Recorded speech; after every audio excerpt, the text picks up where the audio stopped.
What's up everybody, welcome to Money Management channel. My name is Andrei and today I'm gonna be doing an update on MMTLP and FINRA saga. I got the cash in the bag, stadium packed. Born a rock star in this life, gonna live it up on. And for today's video guys, I have a really interesting news. I will show you a perfect example of inappropriate behavior of one of so-called key members of some major hedge fund and definitely you know him. His name is Doug Sifu. And I will show you some comments from George Palikaras. On top of that, I will show you quite interesting conversation in between George Palikaras and another community member. And I have to admit that this conversation will literally blow your mind. Then I will continue with litigation updates, and we have plenty of updates for the last several days. And before we dive deep into all of these, guys, please hit the like button for YouTube algorithm and drop me a line in the comment section if you think my videos are valuable for you. On top of that, if you want to know more about technical analysis, if you want to enhance your trading skills, feel free to subscribe to my YouTube channel and join my Patreon account. And for now guys, I have three tiers. It is Discord access tier, Safe Haven and Gold tier. And if you want to just be in line with all the latest news and with the most recent actions and potential upcoming actions of the US stock market, it is more than enough to join just Discord access. If you want me to cover your personal position and if you want me to create a plan for you to invest in stock market, Safe Haven is for you. The only difference in between these two tiers is that on Safe Haven tier you will have a monthly 30-minute Zoom call session with me. And the Gold tier is for people who want to take the most from my experience and from my knowledge. And in this tier, you will have a 30 minutes weekly Zoom call with me where I will teach you how to beat the market. On top of that, guys, for the members of this tier, I will give my personal signals where to enter and where to leave the position. I will do it when market conditions are more predictable for swing positions. So, and let me give you a sneak peek on the Discord group. You can see that I publish a lot of updates on the market, and as you can see, I even make predictions of its upcoming movements. And if you follow my channel for quite some time, you know that I have a very high level of experience in this type of trades. And guys, in this Discord group, I explain a lot to my patrons, and I do a lot of technical analysis on demand on different assets. Here is the general sentiment of the market on April the 10th. Here is INTC, ISRG. Here is JD, RKLB, MSTR, and other ticker symbols. You can see that I do it pretty much 2 or 3 times a week. And all of my community members know how to benefit out of these market conditions. So guys, and let's begin with this tweet. I showed you this tweet yesterday. Doug Sifu had the CEO of Virtu Financials deleted his Twitter account, and we know that he had a lot of tweets related to MMTLP saga, and these tweets were, I would say, inappropriate, and his behavior was also inappropriate, and he tried to stonewall our efforts, and he basically laughed at us. And guys, we have a quite interesting update right here.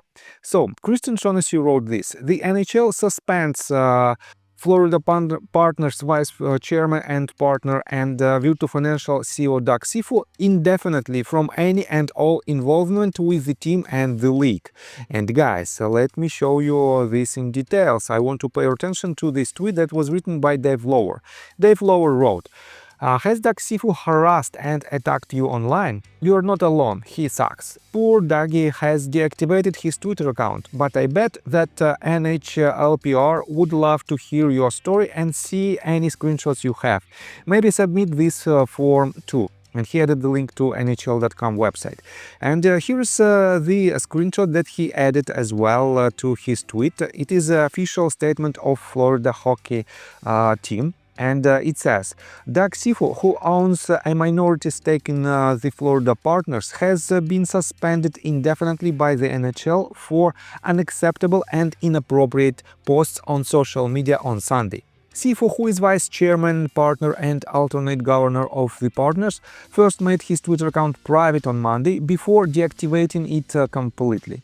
And guys, I have to admit that it is a perfect example of inappropriate behavior, and this is a huge news because potentially he and his company, Virtu Financials, were involved in MMTLP story, and we definitely have to first of all prove it in court, and then we can potentially have some remedies, some payments from this company to cover damages that were made by his company to MMTLP shareholders. So I think the snowball effect is working, and we are basically our efforts leads us to this achievement.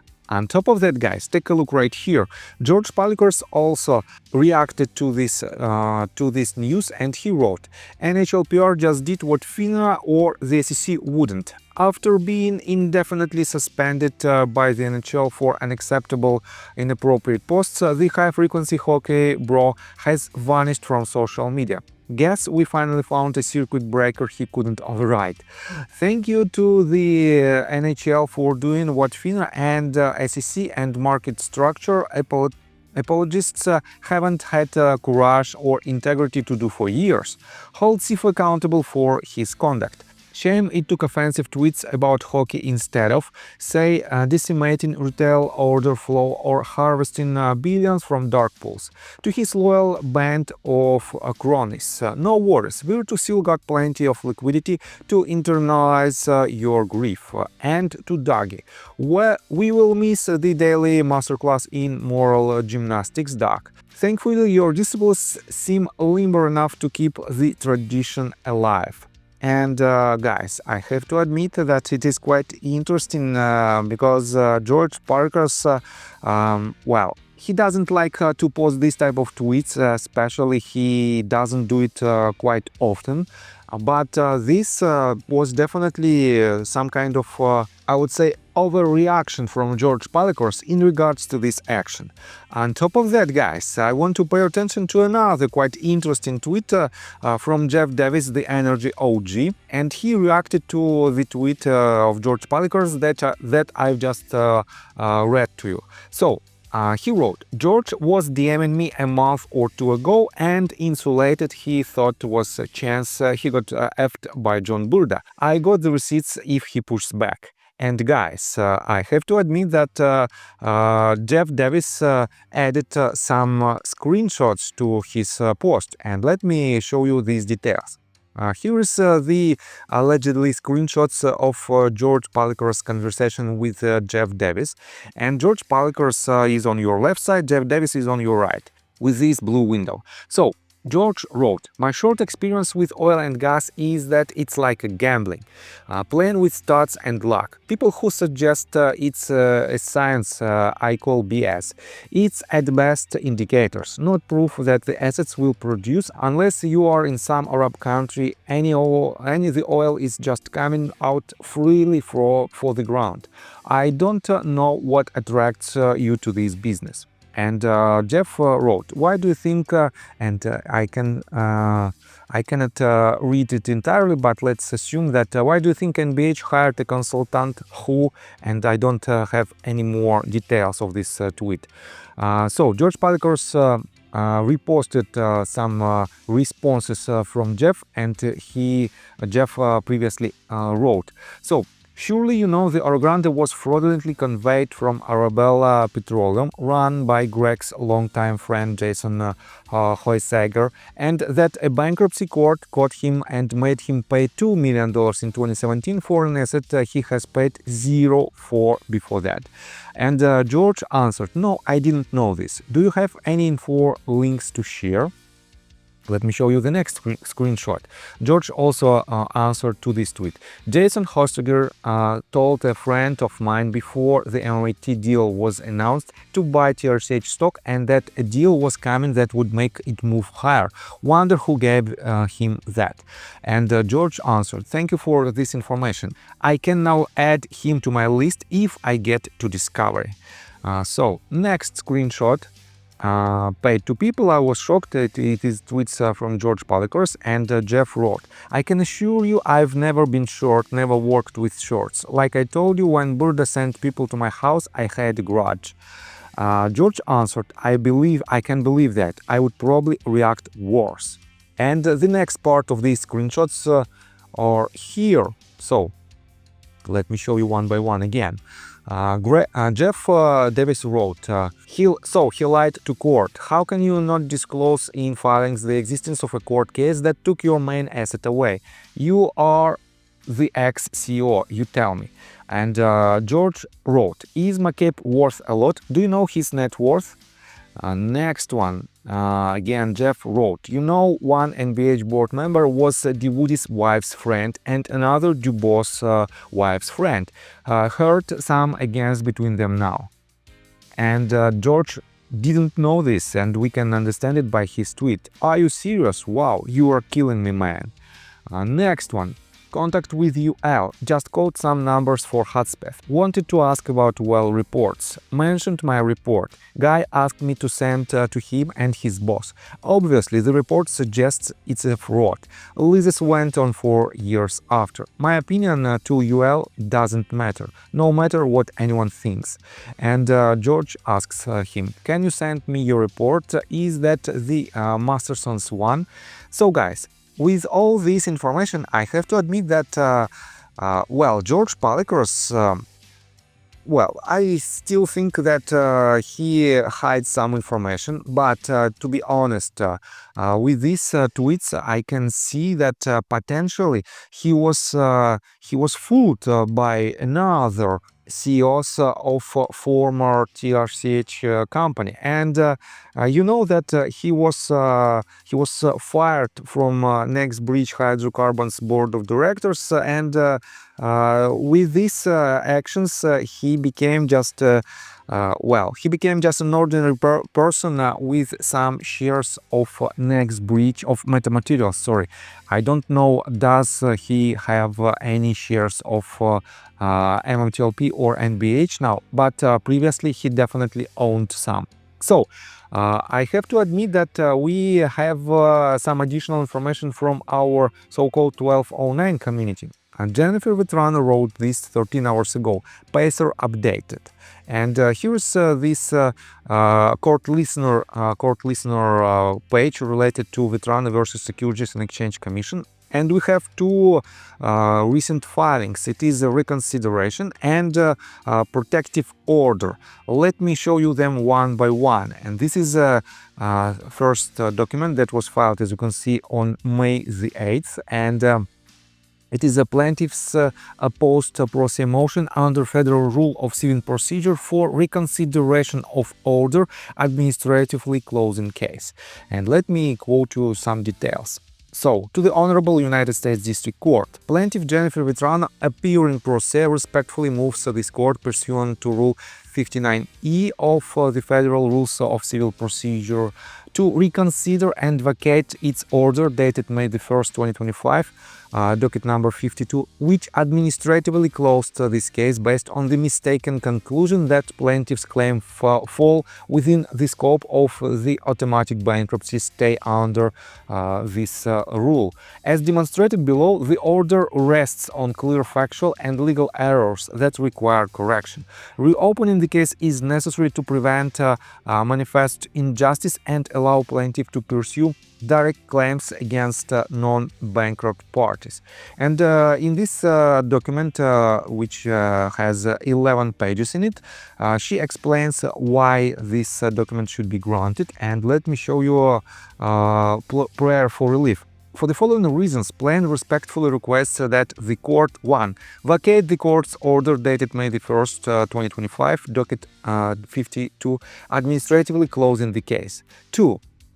clarify that plaintiff's claims are direct and personal and therefore not subject to the automatic bankruptcy stay applicable to metamaterials. 3. Reopen case number. She added the case number so that plaintiff may proceed against non-debtor defendants on the merits of her claims. And 4. Issue any other relief the court deems just and proper to protect plaintiff's due process rights and the integrity of judicial proceedings under the federal rules of civil procedure. And she signed this document. So, the second one is, wait a second, I will show you somewhere here. It is a plaintiff's emergency motion for protective order to prevent irreparable harm and safeguard the integrity of the judicial process. And let me quote you some details. To the Honorable Judge of the United States District Court for the Western District of Texas, Plaintiff Jennifer Vetrana, appearing pro se, urgently moves this Honorable Court for an immediate protective order pursuant the Rule 26C of the Federal Rule of Civil Procedure. The egregious and escalating conduct of James West Christian, detailed herein, poses an imminent threat to plaintiff's ability to fairly litigate her claims, risks the irreversible compromise of privileged information, and actively undermines the integrity of these proceedings. This motion demonstrates a clear and compelling need for this court's swift intervention to prevent irreparable harm and ensure a just resolution. And let me show you a conclusion. Conclusion: urgent action required to protect plaintiff and the integrity of justice. The compelling evidence presented herein demonstrates a clear and present danger to plaintiff's ability to obtain a fair resolution of her claims and to the integrity of these proceedings. Mr. Christian's conflicted representations and his targeted campaign of harassment, intimidation, and defamation necessitate immediate intervention by this court. Plaintiff Jennifer Vetrano respectfully and urgently request that this honorable court grant the requested emergency motion for protective order in its entirety to prevent irreparable harm and ensure that justice is served.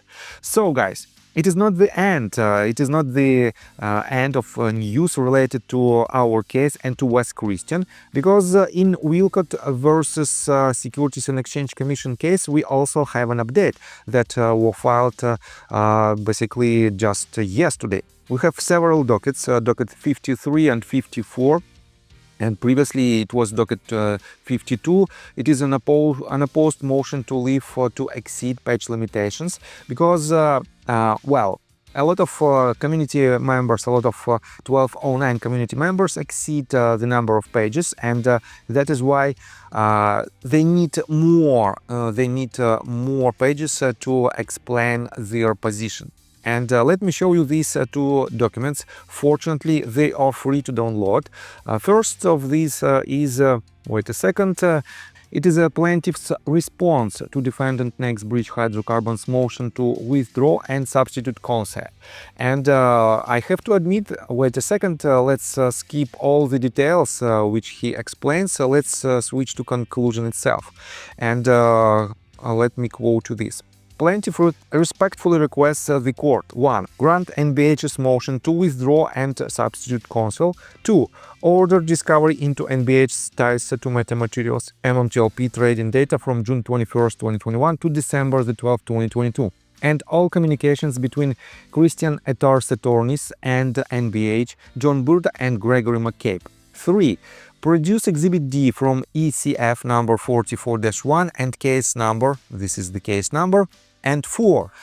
Schedule a status conference to prevent delays and address Christian Etar's defamatory conduct and strategic withholding of conduct disclosure.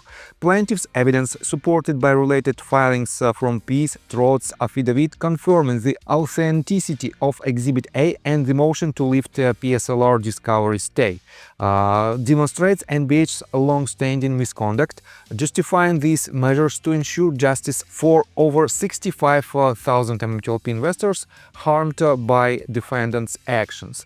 So guys, and the second document is the document that was filed by Securities and Exchange Commission. It is a quite long document of 42 pages. Let me show you that it is Securities and Exchange Commission motion to dismiss the amended complaint. And guys, I don't want to dig deep inside this document. Securities and Exchange Commission explained a lot in this document. I got just a sneak peek on it, and the conclusion is pretty straightforward. Wait a second, I will show you this. It is just one sentence. For the foregoing reasons, plaintiff's first amended complaint should be dismissed. So, time will tell. We have to see the judge's decision, and it will happen within next, I would say, several weeks. Let me show you another update, this time in Roller versus Securities and Exchange Commission. On May the 12th, under the docket number 62, it was filed a memorandum in opposition to motion. And here is this document in details. The Depository Trust and Clearing Corporation opposition to plaintiff's motion for leave to file a SIR reply. And guys, again, we have a lot of interactions in these so-called 1209 cases, and it takes a lot of time to cover all of this. That is why, guys, I have to admit that you can watch this, you can take a look at these documents by yourself and make your own conclusion, and you can stay in line with all the latest updates. In this video, I just show you some details that are related to these cases, and I make daily updates. So, I think that's all information that I want to provide you. If you like my video, please hit the like button and subscribe to my channel with notification bell, and see you guys and girls next time. Bye! I got the cash in the bag, stadium packed. Born a rock star in this life, gonna live it up on the attack. Baby, I'm bad. I just wanna get caught up in this life. I'm crazy, I'm mad. Doing no cap. Only God wants you.